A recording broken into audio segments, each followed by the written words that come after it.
नमस्कार दोस्तों, स्वागत है आपका अपने YouTube चैनल बागवानी में। मैं हूं आपका दोस्त Shri Kishan Ahirwar, MSc fruit science. आज हम बात करेंगे बैगन में लगने वाले फल छेदक कीट की।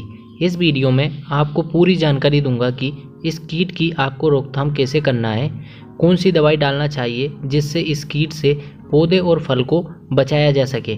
मैं आपको पूरे 8 तरीके बताऊंगा जिससे आप इस कीट को नियंत्रण कर सकते हैं और अपने पौधे और फल को सुरक्षित रख सकते हैं। अगर आपने हमारे चैनल को अभी तक सब्सक्राइब नहीं किया तो सब्सक्राइब कर लें और बेल आइकन को दबा लें जिससे आपको हमारी वीडियो सबसे पहले मिलती रहे। तो चलिए शुरू करते हैं। जैसा कि आप सब लोग जानते हैं कि बैगन में लगने वाला फल छेदक कीट बैगन के फलों को सबसे ज़्यादा खराब करता है। ये कीट मार्च से अक्टूबर तक फलों को सबसे ज़्यादा खराब करता है। जैसे ही ठंड का मौसम आता है, ये लार्वा या कैटरपिलर जो पुराने बैगन के पौधों के तने में छिप जाता है और ठंड के टाइम पर ये नुकसान कम से कम करता है और ना के बराबर करता है। जैसे ही आप फरवरी मार्च में बैगन का पौधा खेत में लगाते हैं, वैसे ही ये कीट अपने अंडे पौधे की नई पत्तियों में या कोमल शाखाओं में एक बार में 100 से 300 अंडे दे देता है।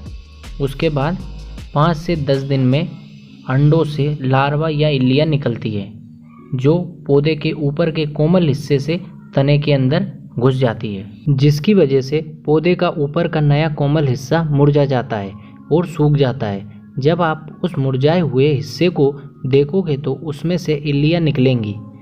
यही इल्लियाँ जब फूल आएंगे तो उसको भी खाती है, जिससे फूल झड़ जाते हैं। अगर फल लग भी जाता है तो ये इल्लियाँ उस फल में अंदर घुस जाती हैं और फल को खराब कर देती है। ये इल्लियाँ 1 से 2 महीने तक पौधे पर रह सकती हैं और पौधे और फल को खाती रहती हैं।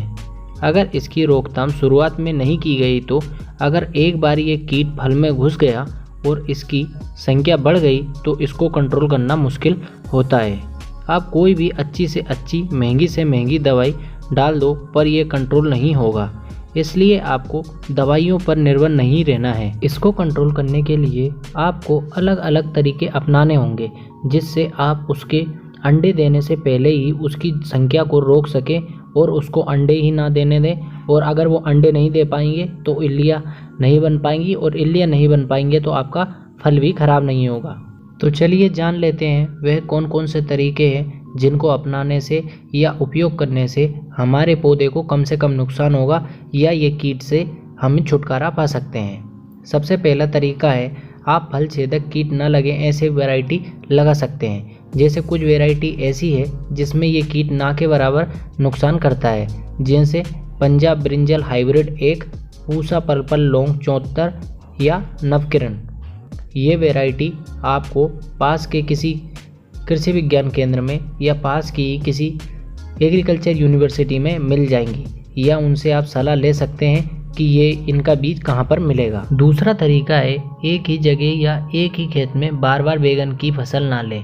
उस जगह या उस खेत में 2-3 साल में बैगन की फसल लें, तब तक बैगन दूसरे खेत या दूसरी जगह पर लगाएं, क्योंकि मिट्टी के अंदर ये कीट प्यूपा के रूप में रहते हैं और कभी कभी मरते नहीं हैं। अगर आप वापस एक ही खेत में बार बार बैगन लगाएंगे तो ये आपके खेत में बहुत ज़्यादा नुकसान करेंगे। तीसरा तरीका है, जितने भी पुराने पौधे हैं बैगन के उनको खेत के आसपास ना फेंकें, क्योंकि इनके अंदर कीट रहते हैं या प्यूपा के रूप में रहते हैं, इसलिए उन डंठलों को जला देना चाहिए। पांचवा तरीका है, आप खेत में जब पौध लगाते हैं उस टाइम आपको नीम की खली 1 हेक्टेयर में 200 किलोग्राम डालनी चाहिए, जिससे कम से कम कीट आते हैं और आपके पौधे को और फल को कम से कम नुकसान पहुंचाते हैं। छठवां तरीका है, फेरोमोन ट्रैप का उपयोग करना चाहिए। आपको ये बाज़ार में मिल जाएगा, नहीं तो आप इसको ऑनलाइन भी मंगा सकते हैं। आप 1 एकड़ में 4 से 5 फेरोमोन ट्रैप लगा सकते हैं, जिससे आप बहुत सारे कीटों को कंट्रोल कर सकते हैं। फेरोमोन ट्रैप नर कीटों को अपनी तरफ आकर्षित करता है। जब ये नर कीट इसमें अंदर जाते हैं तो ये उसमें फंस जाते हैं और गिरकर मर जाते हैं। 7वां तरीका है, खेत की मेड़ पर गेंदे के फूल भी लगाना चाहिए, क्योंकि गेंदे के फूल कीटों को अपनी तरफ आकर्षित करते हैं, जिससे हमारी फसल को कम से कम नुकसान होता है। मैंने आपको 7 तरीके बता दिए हैं जिनके ज़रिए आप इन कीटों की संख्या को कम कर सकते हैं। अगर फिर भी आपकी कीटों की संख्या कम नहीं हो रही है और आपकी फसल में ज़्यादा नुकसान हो रहा है तो आप केमिकल का उपयोग कर सकते हैं। केमिकल मतलब कीटनाशकों का उपयोग कर सकते हैं। सबसे पहले मैं आपको इन कीटनाशकों का टेक्निकल नाम बताऊंगा और उसके बाद मैं बताऊंगा कि इनको कौन सी कंपनी किस नाम से बेचती है। जैसे बफ्रोफेजिन, ये इसका टेक्निकल नाम है। इसको बायर कंपनी फ्लोटिस नाम से बेचती है और धानुका कंपनी एप्पल नाम से बेचती है। इसका आपको 25 मिलीलीटर प्रति पंप से छिड़काव करना है।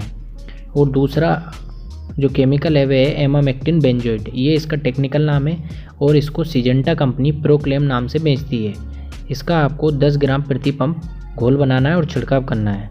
तो आपको बायर कंपनी का फ्लोटिस या धानुका का एप्पल में से एक कोई लेना है और इसको सिजेंटा के प्रोक्लेम के साथ मिक्स करना है और दोनों का मिक्सचर बनाकर खेत में छिड़काव करना है। इसके अलावा आप बायर कंपनी का फ्लोटिस या धानुका कंपनी का एप्पल को बायर कंपनी का स्पिंटर, जिसका टेक्निकल नाम स्पिनोसेड है, उसके साथ भी मिलाकर छिड़काव कर सकते हैं। आपको बायर कंपनी के स्पिंटर का 8 मिलीलीटर प्रति पंप देना है और बायर कंपनी के फ्लोटिस या धानुका के एप्पल को आपको 25 मिलीलीटर प्रति पंप देना है। इन दोनों का घोल बनाकर आप छिड़काव कर सकते हैं। इसके अलावा आप बायर कंपनी का फेम का छिड़काव कर सकते हैं। इसका टेक्निकल नाम फ्लुंडामाइड 480 SC है।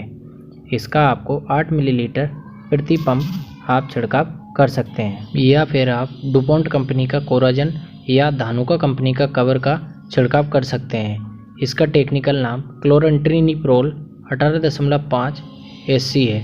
इसका आपको 8 मिलीलीटर प्रति पंप की दर से छिड़काव करना चाहिए, जिससे आपको बहुत ही अच्छे रिजल्ट मिलेंगे। जितनी भी कीटनाशक मैंने आपको बताई है उनका पहला छिड़काव करने के बाद आपको दूसरा छिड़काव 10 से 15 दिन बाद करना चाहिए, क्योंकि जब आप पहला छिड़काव कर देते हैं तो उसका असर 10 से 15 दिन तक रहता है।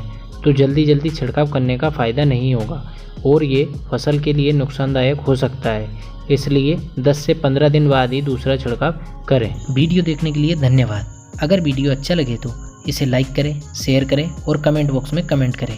अगर आपने चैनल को सब्सक्राइब नहीं किया है तो सब्सक्राइब कर लें और घंटी के निशान को दबा दें, जिससे मैं जो भी नया वीडियो अपलोड करूं उसका नोटिफिकेशन आपको मिलता रहे। जय किसान, जय विज्ञान।